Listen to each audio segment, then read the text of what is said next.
Vivo का नया T5 Pro 5G बाजार में आते ही इसने कुछ ऐसे नंबर सामने रखे हैं कि यकीन करना मुश्किल हो जाता है। तो चलिए आज पता लगाते हैं कि इन बड़े बड़े वादों के पीछे की असली हकीकत आखिर है क्या। और शुरुआत करते हैं सबसे चौंकाने वाले नंबर से। T5 Pro की जो पहली और सबसे बड़ी पहचान है वो है इसकी ये जबरदस्त बैटरी। देखिए, ये किसी भी मेन स्ट्रीम स्मार्टफोन में दी गई अब तक की सबसे बड़ी बैटरियों में से एक है। अब इस नंबर को थोड़ा और आसान बनाते हैं। वीवो का दावा है कि एक बार फुल चार्ज कीजिए और फिर 37 घंटे तक लगातार यूट्यूब देखते रहिए। सुनने में तो ये कमाल का लगता है, लेकिन यहीं एक बड़ा सवाल उठता है, क्या सिर्फ एक बहुत बड़ी बैटरी ही एक फोन को एक बेहतरीन फोन बना देती है? तो आज हम इसी सवाल का जवाब ढूंढेंगे, एक एक करके हर पहलू को देखेंगे। सबसे पहले बात होगी इसकी बैटरी की, फिर परफॉर्मेंस और गेमिंग पर नजर डालेंगे, इसके कैमरे का सच जानेंगे, कीमत पर भी बात करेंगे और देखेंगे कि बाजार में इसका मुकाबला किससे है, और आखिर में ये तय करेंगे कि ये फोन असल में किसके लिए बना है। तो ठीक है, सबसे पहले बात करते हैं उस फीचर की जो इस फोन का मेन सेलिंग पॉइंट है। मतलब कि इस फोन का पूरा फोकस पावर और ऐसी परफॉर्मेंस पर है जो लंबे समय तक चले। यहाँ बात सिर्फ बैटरी के साइज की नहीं है, जो कि अपने आप में बहुत बड़ी है। वीवो यहाँ पर 5 साल की बैटरी हेल्थ का वादा भी कर रहा है। और इतना ही नहीं, गेमिंग के लिए बाईपास चार्जिंग और दूसरे डिवाइसेस को पावर देने के लिए रिवर्स चार्जिंग जैसे कुछ स्मार्ट फीचर्स भी इसमें शामिल है। बिल्कुल, एक फोन सिर्फ बैटरी से तो नहीं चलता।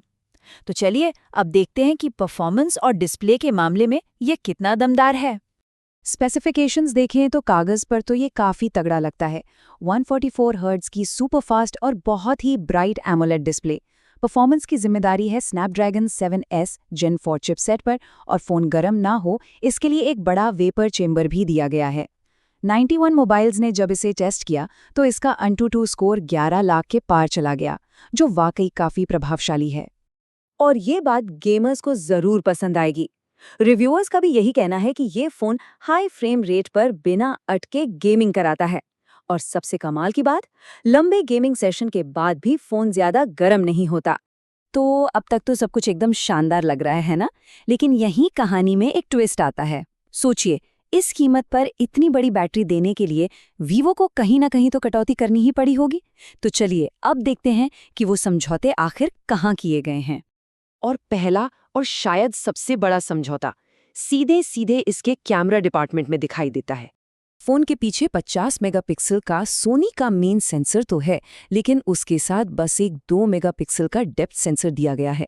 यहाँ ध्यान देने वाली बात यह है कि इस प्राइस रेंज के ज्यादातर फोन्स में जो अल्ट्रा वाइड और टेलीफोटो लेंस मिलते हैं वो यहाँ से पूरी तरह गायब हैं। और इसी कमी की वजह से कुछ रिव्यूअर्स ने इसकी बहुत तीखी आलोचना की है। एक रिव्यू में तो इसे कैमरा के मामले में एकदम 0 तक कह दिया गया। तो एक बात तो बिल्कुल साफ है, कैमरा इस फोन की खासियत कतई नहीं है। अब आते हैं दूसरे बड़े सवाल पर, और वो है इसका प्रोसेसर। नए T5 Pro में मिलता है स्नैपड्रैगन 7S Gen 4, वहीं इसके पिछले मॉडल T4 Pro में स्नैपड्रैगन 7 Gen 4 था। और ये बहुत ही अजीब बात है, क्योंकि TV9 भारतवर्ष की रिपोर्ट के मुताबिक एनालिसिस ये बताता है कि पुराना वाला चिपसेट असल में ज्यादा पावरफुल है। सीधे सीधे कहें तो परफॉर्मेंस के मामले में ये नया फोन अपने पिछले मॉडल से एक तरह का टेक्निकल डाउनग्रेड है। तो इन सारे अच्छे और बुरे स्पेक्स के बाद असली सवाल आता है कीमत का। चलिए देखते हैं कि बाहर के बाजार में ये फोन कितने का मिलता है। तो इसका जो बेस मॉडल है वो करीब 30,000 रुपए से शुरू होता है, और अगर 12 GB रैम वाला टॉप वेरिएंट चाहिए तो उसके लिए लगभग 40,000 रुपए खर्च करने होंगे। अच्छा, तो इस प्राइस रेंज में बाजार में बहुत भीड़ है। तो सवाल ये है कि इस मुकाबले में वीवो T5 Pro आखिर कहाँ खड़ा होता है? एनडीटीवी के डेटा के साथ ये टेबल वीवो की स्ट्रैटेजी को एकदम आईने की तरह साफ कर देती है। देखिए, बैटरी के मामले में T5 Pro अपने कॉम्पिटिटर्स को मीलों पीछे छोड़ देता है, लेकिन दूसरी तरफ कैमरा के मामले में ये Redmi Note 15 Pro से काफी पीछे है, जो इसी कीमत पर 200 मेगापिक्सल का मेन कैमरा ऑफर कर रहा है। तो इन सब बातों को ध्यान में रखते हुए अब हम एक साफ तस्वीर बना सकते हैं कि आखिर ये फोन किस तरह के यूजर के लिए एकदम सही है।